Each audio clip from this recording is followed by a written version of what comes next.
নতুন বাংলাদেশ গড়ার জনপ্রত্যাশা পূরণে সব রাজনৈতিক দলকে ঐক্যবদ্ধভাবে কাজ করার আহ্বান জানিয়েছেন জামায়াতে ইসলামের আমির ডাক্তার শফিকুর রহমান। শুক্রবার সন্ধ্যায় তৃতীয়বারের মতো দলের আমির হিসেবে শপথ নিয়ে এসব কথা বলেন তিনি। ডাক্তার শফিকুর রহমান বলেন, যে কোনো ভুলের জন্য বারবার ক্ষমা চাইতে থাকলেও এই ক্ষমা চাওয়াকে কেউ কেউ অন্যভাবে উপস্থাপন করে। এ সময় জামায়াতের আমির বলেন, সব রাজনৈতিক দলকে আগামী ফেব্রুয়ারিতে সুষ্ঠু নির্বাচনের জন্য ভোটারদের প্রতি শ্রদ্ধাশীল হতে হবে। এছাড়া অনুষ্ঠানে 47, 52, 71 এবং 24-এর শহীদদের স্মরণ করে দলের দায়িত্ব পালনে সবার সহযোগিতা প্রত্যাশা করেন তিনি।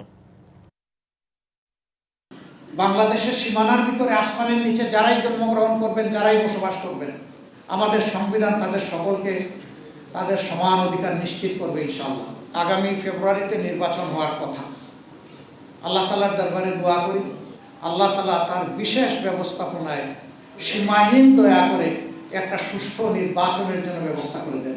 দলের স্বার্থকে না দেখে জনগণের ভোটের প্রতি শ্রদ্ধা নিবেদন করে আমরা যেন খোলা অন্তরে আগামীর রাজনীতি করতে পারি। আল্লাহ যেন এই তৌফিক দান করেন।